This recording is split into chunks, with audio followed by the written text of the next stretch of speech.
అలాగే చిట్యాల సమీపం చిట్యాల గ్రామ టైల్ బ్యాండ్ వద్ద 100 మీటర్ల సమీపంలో ఉన్న అటవీ భూములను సేద్యం చేసి పేదలకు R&R లబ్ధిదారులుగా గుర్తించాలని మహిళా ఆర్థిక పురోగతి కోసం ప్రత్యేకంగా మిర్యాలగూడ పట్టణంలో మహిళా పెట్రోల్ బంకులు క్యాంటీన్లు ఏర్పాటు చేయాలని కూడా కోరుతున్నాం. చిట్ట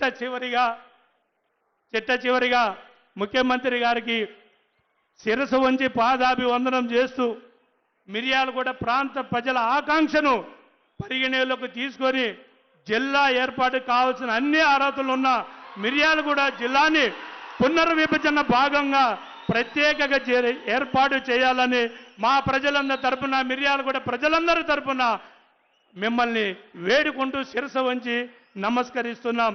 అలాగే 2-3 విషయాలు అధ్యక్ష తప్పుగా అనుకోవద్దు. మొన్న ఈ మధ్యనే మిర్యాలగూడ శాసనసభ్యులు వాళ్ళ కుటుంబానితో మొత్తాన్ని నామినేషన్లు వేయించినారని సోషల్ మీడియాలో చాలా చేశారు. బీఆర్ఎస్ పార్టీ నల్లబోతు భాస్కర్ రావు గారు ఆయన యొక్క వెన్నుపోటు గురించి నేను చెప్పాల్సిన అవసరం మీకన్నా నాకు తక్కువ తెలుసు. కేవలం కొంతమంది భయభ్రాంతులు చేస్తున్నాడని ఇంటెలిజెన్స్ రిపోర్ట్ ద్వారా వచ్చితే వాళ్ళ దగ్గర మీకు మీ కౌన్సిలర్గా మీ కుటుంబ సభ్యుడిగా నా భార్య నా పిల్లలు మీకు తోడుగా ఉంటారనే ఉద్దేశంతో నామినేషన్ వేయడం జరిగింది తప్ప వేరే దురుద్దేశం లేదు, వేరే ఉద్దేశమే లేదు. కాంగ్రెస్ పార్టీ కార్యకర్తగా అండగా BLR ఉండాలనే కోరికతోనే ఆ పని చేశాను తప్ప మాకు కాదు. నేను ఒక శాసనసభ్యుడిగా ఉన్నా, ఇది చాలు నా జన్మకి, ఇంతకన్నా నా జన్మకు అవసరం కూడా లేదు. అంతేగాని నా కుటుంబాన్ని రోడ్డు మీకు లాగి వాళ్ళ ఇష్టం వచ్చేట్టు చేశారు.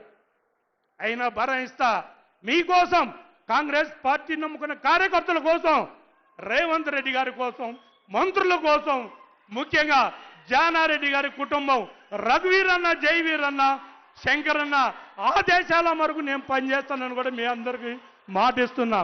అలాగే ఈ మధ్యనే సోషల్ మీడియాలో ఫోన్పే బ్యాచ్ ఒకటి ఉంది ఇక్కడ మిర్యాలగూడలో. ఆ phone batch social media Miryalaguda వాళ్ళని ఎవరు పెట్టరు, నల్లగొండలోనే హైదరాబాద్లోనే పెడతారు. BLR ఒక ఫేక్ చెక్ ఇచ్చాడు, ఒక ఫేక్ సీఎం గారిని మోసం చేశాడు అని ఈ మధ్యనే చేశారు. దయచేసి మీడియా మిత్రులకు ఒకటే చెప్తున్నా, నేను ఇచ్చిన చెక్కు ఆ బ్యాంక్ బ్యాలెన్స్ ఆ రోజు నుంచి ఇప్పుడు దాకా 2,33,00,000 రూపాయలు అంతే ఉన్నాయి అధ్యక్ష. ఇది బ్యాంక్ అకౌంటు, దీన్ని చూసుకోండి మీరు దయచేసి. ఆ రోజు నుంచి ఇంతవరకు కూడా ఒక్క రూపాయి కూడా డ్రా చేయకుండా 2,33,00,000 రూపాయలు అందుకే ఉంచాం. దేనికి ఉంచాం కూడా వివరణ చెప్తా మీకు.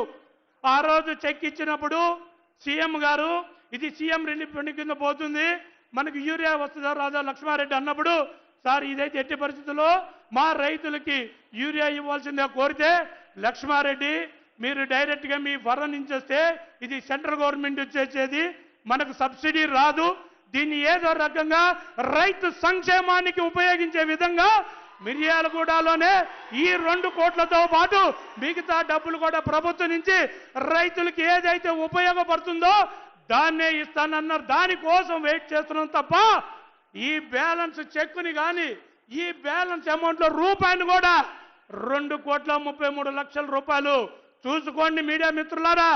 మీరు ఇప్పుడు చెప్పండి అది ఫేక్ వర్షన్లో మీరే తెలియజేయండి. BRS వాళ్ళారా చూడండి, ఇక్కడ మా BLR దగ్గర కానీ కాంగ్రెస్ పార్టీలో కానీ ఫోన్పే బ్యాచీల్లో సమిష్టిగా పనిచేసి సమిష్టి కార్యకర్తలతోని మేమందరం సోషల్ మీడియాలో కాంగ్రెస్ పార్టీ రేవంత్ రెడ్డి గారు ఇచ్చిన దిశ నిర్దేశం ప్రకారం కాంగ్రెస్ పార్టీ పథకాలను ప్రజల్లోకి తీసుకుపోతుంది తప్ప మేము దొంగతనం చేసే పని లేదు, దొంగతనంగా చేయాల్సినంత అవసరం లేదని కూడా మీ అందరికీ తెలియపరుస్తున్నా.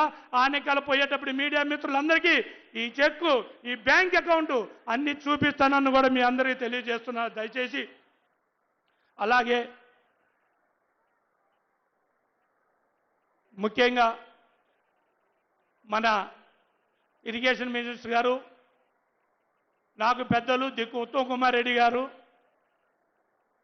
ఇక్కడ 2 ములకల కాలువ మేజర్ వజీరాబాద్ మేజర్ ఎప్పుడో గత 50 సంవత్సరాల కింద వేసిన కాలువలు, ఈ కాలువలు మొత్తం పూడిపోయి ఉన్నాయి.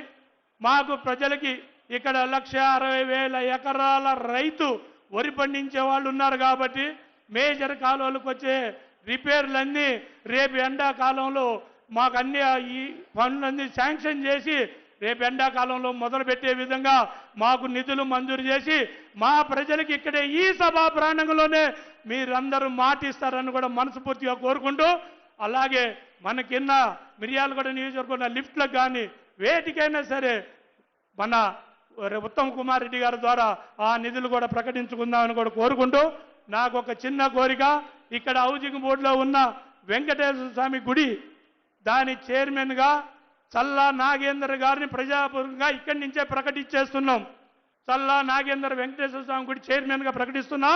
అలాగే అధ్యక్ష, మన లక్ష్మీ నరసింహస్వామి గుడి దాంట్లో మా ఆర్య వయసులకి ప్రథమ స్థానం ఇచ్చి కాపాడతారని ముఖ్యమంత్రి గారికి శిరస్సు ఉంచి నమస్కరిస్తున్నా. నేను థ్యాంక్ యూ, ధన్యవాదాలు. నాకు ఈ అవకాశం ఇచ్చిన ప్రతి ఒక్కరికి పేరున ధన్యవాదాలు తెలుపుతున్నా. Thank you sir.